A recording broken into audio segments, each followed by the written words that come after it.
Salut à tous, le journal du foot de ce lundi 20 juillet. Lionel Messi se console comme il peut, même si la Liga est perdue cette saison aux dépens du Real Madrid. La star du Barça aura encore réalisé un exercice 2019-2020 de grande qualité à titre personnel. L'Argentin termine meilleur buteur et meilleur passeur de la saison. C'est le 7e titre de Pichichi pour Messi et c'est un nouveau record à mettre à son actif. Avec 25 buts en championnat, il devance Karim Benzema, resté à 21 buts ce week-end.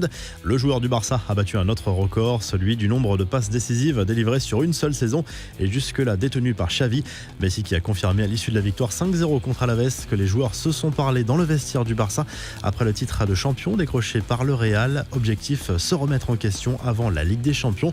Les infos et rumeurs du mercato et si Patrick Kluivert revenait au Barça. Selon Le Mundo Deportivo, le choix des cadres du vestiaire se serait porté sur le néerlandais pour remplacer l'entraîneur Quique Setien, actuellement sur la sellette. Incapable de gérer son vestiaire, selon la presse catalane, ce dernier n'est pas certain d'être à présent pour la Ligue des Champions. Après le limogeage surprise de Robert Moreno ce week-end, l'AS Monaco a officialisé la nomination de Niko Kovac sur le banc. Le coach croate était libre depuis son licenciement par le Bayern Munich. Énième changement d'entraîneur sur le rocher. Les dirigeants justifient ce choix par un changement de stratégie globale. Les entraîneurs décidément à l'honneur. Unai Emery va rebondir à Villarreal dans les prochains jours selon plusieurs médias espagnols.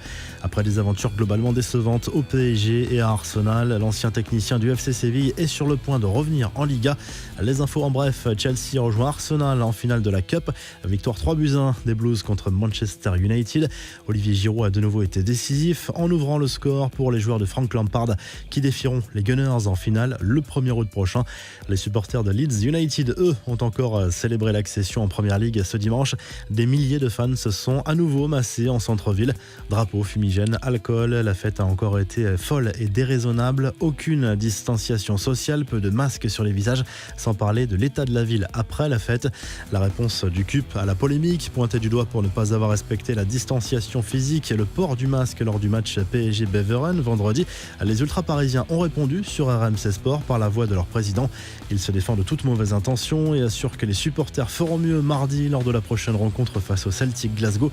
Une première pour Istanbul Başakşehir qui a remporté dimanche le premier titre de champion de Turquie de son histoire au bénéfice d'une victoire contre Kayserispor lors de la 33e et avant-dernière journée du championnat. Le tout jeune club turc ne peut plus être rejoint par Trabzonspor.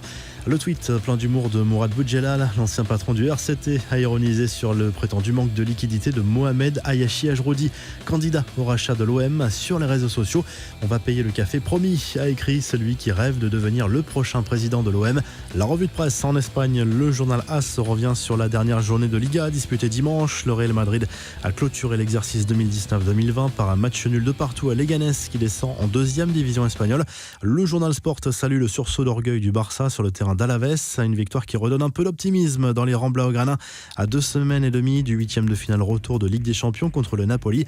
Enfin en Italie, la Juve a l'occasion de faire un pas important vers le titre ce lundi soir à l'occasion de la réception de la Lazio Rome. L'Inter Milan n'a pu faire mieux que match nul de partout dimanche sur le terrain de la Roma et pointe provisoirement à 5 longueurs de la vieille dame. Antonio Conte a pointé du doigt le calendrier infernal de cette fin de saison. Vous retrouvez l'actu foot sur topmercato.com, l'appli Top Mercato et à très vite pour un nouveau journal du foot.